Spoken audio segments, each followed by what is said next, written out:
Hoje é dia de decidir qual é a melhor waifu de Tatenoyusha, dia de falar sobre as polêmicas de Mushoku Tensei, dia de responder os haters do Belcranel de novo, porque sim, ele é um bom personagem, eu já falei sobre isso várias vezes. Hoje é dia de loucura e é dia de Greed Responde, meus amigos. Vocês perguntam e eu respondo ou não da melhor maneira que eu posso. E claro, eu não garanto que eu esteja certo. Eu sou o Diogo, dono do Greed Animes, e te convido a conhecer o meu trabalho no meu canal se você for novo por aqui. E se você já me conhece, mas não é inscrito, o que você tá perdendo tempo, irmão? Se inscreve logo, cara. Eu faço vários vídeos de animes que eu sei que você vai gostar e não custa nada me dar uma chancezinha de se inscrever aqui embaixo. É super rápido, fácil e você se junta à nossa incrível comunidade. Vamos começar com Mada Princess. Qual é a waifu suprema de Child Hero? E meus amigos, não temos dúvidas de que é a Sadena. Sadena é a melhor personagem feminina, a melhor heroína de Tatenoyusha. Alguns podem discordar, mas eu não aceito as suas discordâncias. E então depois da Sadena nós temos a Rainha Mirelia. Infelizmente ela não é uma possibilidade de waifu, mas todos concordamos que a Rainha Mirelia é uma das melhores personagens de Tatenoyusha, certo? Se você não concorda, você tem problema. E aí depois delas podem vir outras, como a Glass, que eu gosto bastante da Glass, sem sombra de dúvidas, e eu acho que é só as três. Talvez a Shieldina também, mas ela ainda não apareceu no anime, então não vou falar dela. Kawan Feliciano, sabe se Otome Game Sekai Mob vai ter segunda temporada e a data? Meu amigo, essa é uma pergunta que muitas pessoas me perguntam constantemente durante as lives aqui do canal, que inclusive acontece toda quinta-feira às 6 da noite, assistam lá. Mas enfim, Otome Game sim teve sua segunda temporada anunciada, e inclusive foi quando lançou a primeira temporada. Assim que a primeira temporada acabou, anunciaram a segunda. Então sim, foi anunciada. Agora, progresso sobre ela? Não sabemos. Depois que ela foi anunciada, nunca mais ouvimos falar do nome dele em anime. E isso é uma coisa muito triste. Então não temos data para a segunda temporada, porém, ela está pra sair, né, porque já foi anunciada, querendo ou não, e é aquilo, torce e reza para o melhor, porque a chance dela ser cancelada de tanto tempo que faz que não temos notícias, talvez seja bem grande. Max Gui, na primeira temporada de Tatenoyusha foi dito que os demi-humanos crescem mais rápido quando sobem de nível, então por que as outras crianças demi-humanas não crescem tão rápido quanto a Raftalia cresceu? Eu lembro que tem uma certa explicação para isso, mas eu não lembro de tudo. Porém, um fato que eu lembro com certeza é o fato dela ser uma escrava do Herói do Escudo. Como já vimos na série, o Herói do Escudo, sendo um herói, consegue afetar o crescimento daqueles que estão sob ele. Então, por exemplo, a Filo, em vez de ser apenas uma Filolial, se tornou uma Rainha Filolial. No caso, ela ainda não é a rainha porque a Vitória ainda está viva, mas ela é a sucessora da rainha. Então, ela nasceu especial, ela cresceu especial por causa do Naofumi. E a Raftalia é a mesma coisa. Crianças bestas realmente crescem mais rápido quando sobem de nível. Tanto que você pode ver, por exemplo, o Fou agora na quarta temporada, o bichão ficou grande. Ele virou praticamente um adolescente do nada, quando ele era uma criança há pouco tempo. E isso porque tanto o Fou quanto a Raftalia estão sob o Herói do Escudo. Agora, além deles serem afetados pelo Naofumi, pelo Herói do Escudo, tem outros detalhes que eu esqueci, porque se eu não me engano, se seguisse apenas o fato deles estarem sob o Naofumi, a Atra também deveria estar grande, e ela não cresceu ainda. Então, em grande parte é porque o Naofumi é o Herói do Escudo e eles estão sob ele, mas tem outros detalhes além desse que eu esqueci. Mas se eu tiver que te falar realmente, sinceramente, é apenas conveniência. O autor quer poder crescer quem ele quiser, quando ele quiser, é simples assim. Black Yugi, o Greed, uma dúvida, por que a Atla gosta tanto do Naofumi? Os sentimentos dela é mais de gratidão ou ela tem interesse romântico? Cara, eu acho que se você viu o anime tá bem claro que ela ama o Naofumi, ela é obcecada por ele. Obviamente ela sente uma grande gratidão por ele ter salvado ela, mas essa gratidão se desenvolveu a um nível que ela ama ele, ela só tem olhos pra ele, ela é obcecada por ele. A Atla é como se fosse uma simp do Naofumi, meus amigos. Agora, como que essa paixão e obsessão dela pelo Naofumi se desenvolveu? Ninguém pode explicar, porque simplesmente aconteceu. Depois que ele salvou ela, ela foi ficando cada vez mais e mais obcecada com ele, ela começou a endeusar cada vez mais e mais ele. A Atla é maluca, mas sim, ela ama o Naofumi romanticamente. Ela é muito grata a ele por ter a salvado, mas atualmente ela ama ele romanticamente. E é bem obcecada também. Rimuru Necros. A Hinata não era afim do Rimuru? Tipo, mais pra frente? E isso é uma pergunta que foi feita no meu último vídeo, onde eu respondi uma pergunta sobre a Hinata gostar de alguém. E muita gente falou sobre isso, e sim, a Hinata gosta do Rimuru, só que não desse jeito mais. Vamos lá, depois daquele confronto entre Tempest e a igreja, onde o Rimuru e a Hinata têm aqueles desentendimentos, eles lutam, eles são inimigos, então eles fazem as pazes. a Hinata de fato começou a ter um interesse a mais pelo Rimuru, até gostar um pouco dele ali, corar um pouco pra ele e tudo mais. Porém, depois do volume 11, que é quando ela se funde com a Chloe, se desfunde da Chloe, ela é salva pelo Rimuru e vive todo aquele loop como uma heroína, a Hinata deixa de ver o Rimuru como um interesse romântico e vê ele como uma figura paterna, tanto que se você vê, depois do volume 11, ali 12, 13, 14 e consequentemente, a Hinata vê o Rimuru como se fosse uma figura para guiar ela, uma figura paterna, uma figura fraternal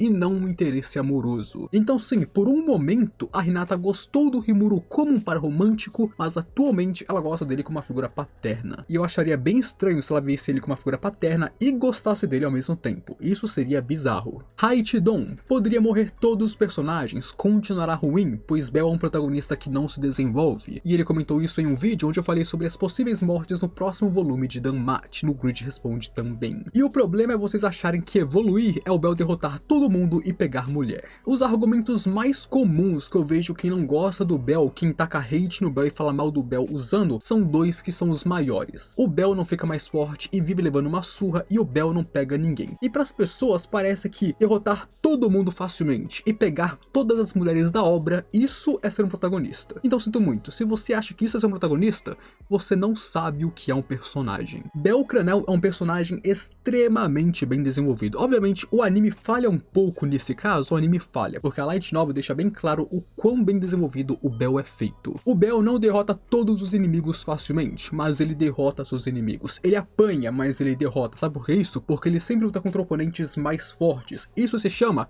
progressão de power level, ou seja, o Bell é um nível 5, então pra que a gente vai ver ele lutando contra outro nível 5 se a gente sabe que ele vai derrotar o nível 5 facilmente? Não, se o Bell é nível 5, ele vai lutar contra um nível 7, e assim ele vai apanhar pro nível 7, porque o nível 7 é muito mais forte. Porém, vai chegar um momento em que ele vai conseguir derrotar o nível 7 e vai virar o nível 6. E aí o Bell derrotou um inimigo mais poderoso e se tornou mais forte. Mas porque primeiro ele apanha, todo mundo acha que o Bell é um Zé Mané, quando isso é progressão de poder, meus amigos. Isso é a coisa mais normal do mundo. Todo shonen tem isso, de personagem apanhar e depois crescer e derrotar o inimigo. E aí o outro argumento é, ah, mas o Bell não pega ninguém, tá rodeado de mulher e ele não traça nenhuma delas. Mas é aquilo, Danmachi não é uma obra pra ser harém, Danmachi não é putaria, Danmachi não é High School DxD, onde o protagonista vai ter 20 mulheres e vai traçar todas elas. Não é isso, pô! Danmachi é uma obra onde, embora tenha um harém, que é principalmente feito para comédia, se você vê, porque as interações românticas do Bell com as garotas é sempre na comédia, o foco de Danmachi não é o romance. Se tiver romance,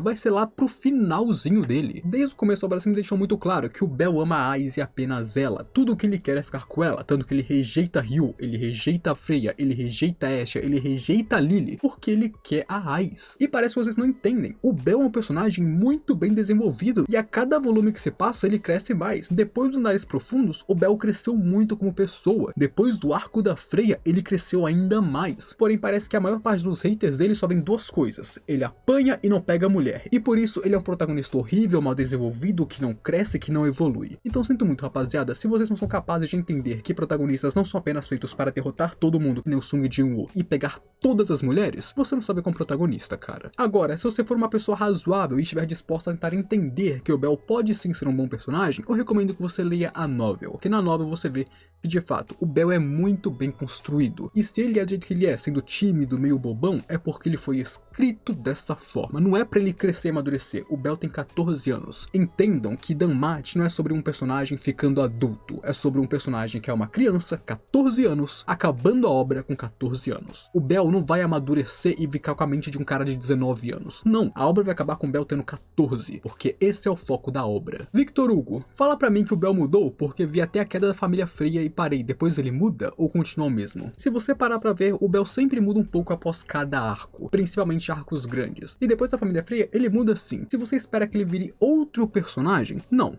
Esquece. Mas ele aprende algumas coisas durante o arco da família Freya e isso ajuda ele a crescer também. Agora ele leva mais a sério os sentimentos das outras pessoas, agora entende um pouco mais sobre a malícia do mundo, agora entende um pouco mais até mesmo sobre si mesmo. Então o Bell muda. Se você espera que ele mude radicalmente, não.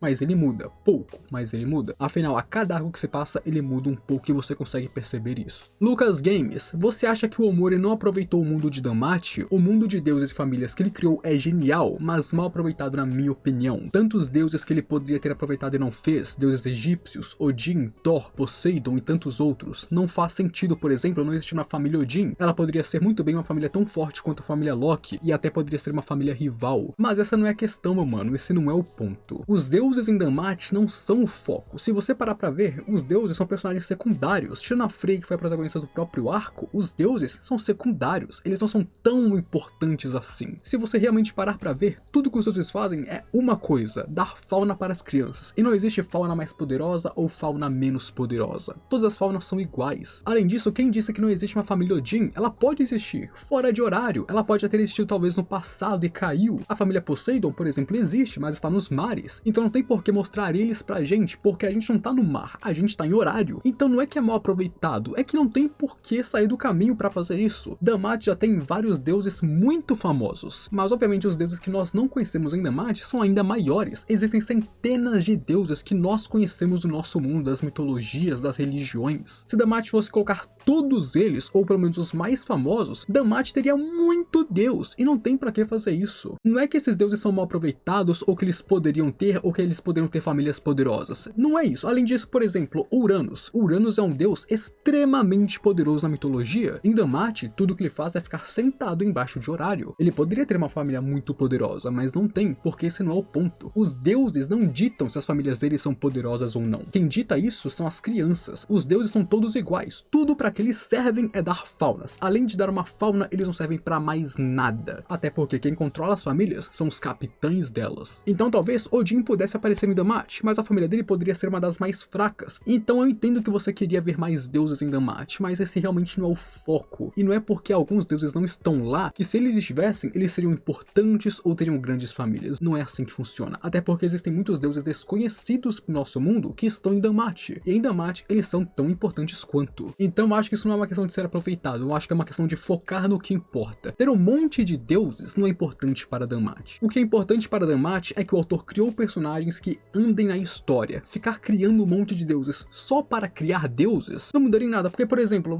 no próximo volume ele cita Odin. Odin está em uma outra ilha e é um cara super poderoso como a super família. O que isso mudaria na história? Nada. Porque a gente não precisa de mais deuses. A gente não precisa saber que tem um monte de deuses por aí. O que a gente precisa são de personagens importantes para avançar a história. Lucas Games, você acha que o Bell vai se tornar o aventureiro mais forte da história? Cara, eu acho que não. Ao mesmo tempo que eu acho que talvez sim. O Bell virar o personagem mais poderoso da história faz sentido, afinal ele é o protagonista, ele tem a Lilith Freeze e tudo mais. Mas ao mesmo tempo, o DanMachi caminha para uma direção onde no final o Bell não vai estar lutando sozinho contra os inimigos finais. Ele vai ter grupos com ele vai ter outras famílias, ele vai ter apoio. Então, vendo que o Bell não vai lutar sozinho, e sim vai ser um grupo de pessoas lutando com ele contra os inimigos, não tem por que ele ser o mais poderoso. Até porque ele ser um garoto de 14 anos e o mais forte não combina com ele. Ele é o herói tolo. Então eu acho que talvez o Bell possa se tornar o mais forte? Pode. Mas, pelo rumo da história, eu acho que não. Eu acho que ele vai ficar muito forte, mas talvez ele não supere o Albert ou a Alfia. Isso é, claro, uma possibilidade. Alecrim Dourado, tem chance de sair o anime de Pick Me Up Infinity Gacha? Cara, pior que eu acho que tem chance sim, tá? Nos últimos tempos vemos cada vez mais e mais webtoons ganhando animes, novas webtoons sendo anunciadas pra animes, e Pick Me Up é uma webtoon bem famosa nos últimos tempos. Ela é uma webtoon boa, ela tem uma boa arte, ela tem uma boa história, pelo menos até onde eu li, ela tem uma boa história, uma obra interessante, então eu acho que sim. Ela é bem popular, então pode vir a ter um anime. Talvez não seja tão cedo, mas no futuro ela pode sim ter um anime. HHJFJDF. Será que o anime de Mushoku Tensei consegue chegar até o final da novel? Com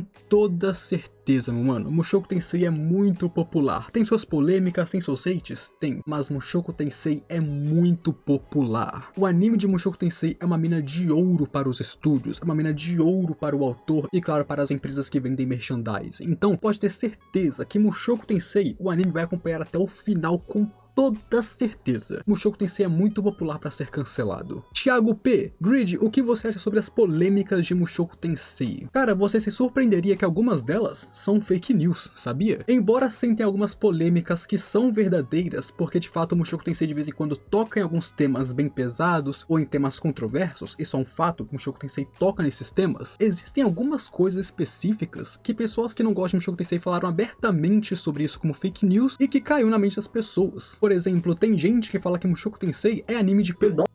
E rapaziada, com todo respeito, se você acha que Mushoku Tensei é um anime de pedófilo, você realmente não leu a novel, né? Você não acompanhou isso, porque não é. Isso definitivamente é alguma coisa que não é. Isso é uma fake news que alguém espalhou e ficou muito famosa. Então o Mushoku Tensei, de fato, às vezes ele toca em temas controversos, ele toca em temas pesados, e isso causava polêmicas, até porque muita gente não gosta de Mushoku. Porém, existem algumas polêmicas também que existem apenas por fake news, porque são pessoas que não gostam de Mushoku e falam merda, e aí outras pessoas escutam essa merda e pensam que é verdade. Tanto que direto aparece a gente aqui no canal perguntando se Mushoku Tensei não é um anime de pedo. Mano, não é. Se fosse anime de pedo, eu não estaria vendo essa porra e fazendo vídeos aqui pro YouTube, né, rapaziada? Convenhamos. Então é aquilo, se você tem alguma dúvida sobre Mushoku Tensei porque você ouviu alguma polêmica, eu recomendo que você leia a novel. Até assistir o anime pode ir, só que eu recomendo que você vá ler a novel, que aí, lendo a novel, lendo o material original, você vai conseguir ver por si mesmo se aquela polêmica realmente faz sentido ou se é apenas algo que pessoas que não gostam inflamaram. E se você lendo pensar que aquela polêmica faz sentido, tá tudo bem. Afinal, você leu e você veio com a sua própria conclusão, e isso é o que importa. Você ter a sua opinião e não se basear na opinião de outras pessoas na internet. Esse é o ponto principal. Mas e aí, rapaziada, o que vocês acham? Vocês concordam ou discordam de alguma das minhas opiniões ou respostas aqui? Comenta aí que eu quero saber o que vocês pensam. E calma aí, não sai do canal. Aqui temos um vídeo sobre o harém do Príncipe Lloyd da Nana hoje, então assiste aí que tá bem legal. E claro, não se esquece de se inscrever aqui no canal se você não for inscrito ainda e deixar o gostei aí para apoiar o meu trabalho. Agora eu fui.